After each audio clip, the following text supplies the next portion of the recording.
Around 3,000 years ago, approximately 1100 BC, and around the same time as Hannah, we meet Naomi and Ruth in the distant land of Moab. And at this point in the story, there is nothing left for them in Moab. Both women have become widows and are childless.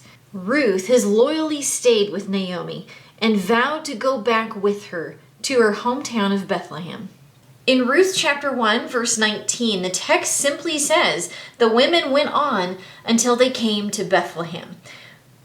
But what they don't say is that this was a 7 to 10 day long trip over treacherous terrain.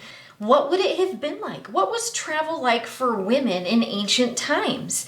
So let's explore what the journey was like, which routes they might have taken, and what this was really like between the verses for Naomi and Ruth. My name is Samantha Corcoran, and I run the site Geo-Logos. I love to learn the history, the culture, and the geography of a Bible story. So which way do they go? The easier route to the north, or the more direct route to the south? The northern route would have them go north to Jericho and up the treacherous Jericho Road, the same one from the parable of the Good Samaritan. This is a 3,000-foot incline that's very steep and rocky. Maybe they took the southern route to get home because it was a more direct path from Moab to Bethlehem. So regardless of which route they took, the distance is roughly 50 miles, which is where we get our distance for this month's walking challenge.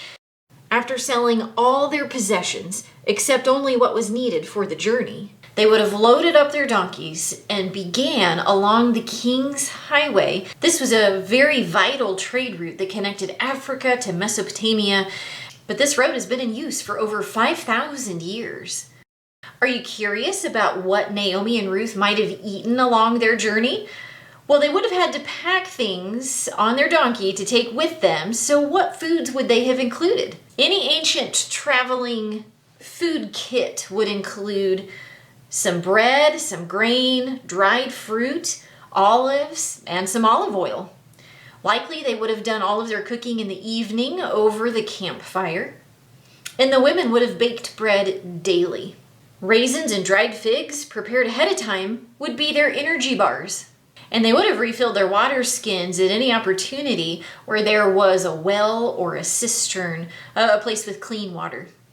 They would have turned off the King's Highway onto a local road to go west toward the Dead Sea, specifically to a little peninsula on the eastern shore of the Dead Sea called the Lisan Peninsula.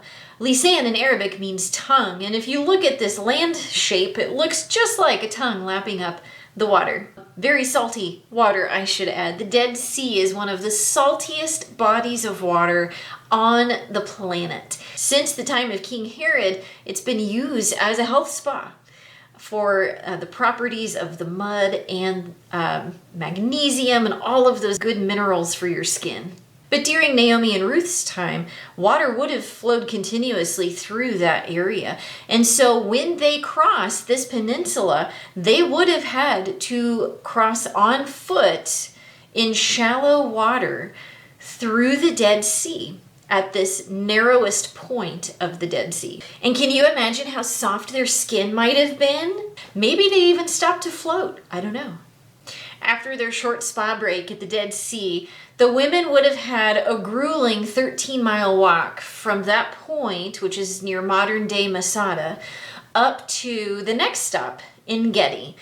But to get there, it is a dry, arid walk. And maybe at this point in their trip, they were running low on their water rations. But when they get to En Gedi, it is filled with freshwater springs and waterfalls and pools, and they would have been able to refill with as much water as they could carry. The name En Gedi means the spring of the wild kid or goat, and it's filled with many animals, including ibex like this. After being refreshed at En Gedi, now it's time for the final leg of the 7 to 10 day journey.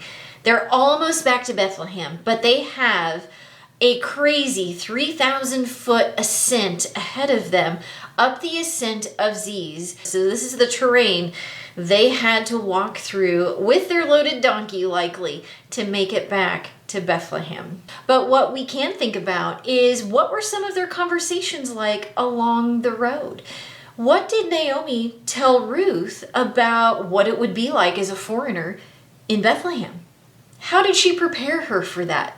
Maybe they talked about customs and traditions that Ruth would need to know in order to integrate into the village at Bethlehem.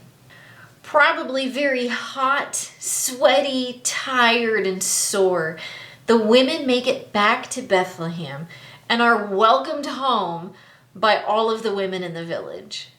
While there is much more to the story of Ruth, I hope that this video helped you imagine walking alongside Naomi and Ruth on this epic 50-mile, 2-week-long trek from Moab to Bethlehem, and how these two women leaned on each other for support through tragedy and then through salvation, making it all the way back to Bethlehem together.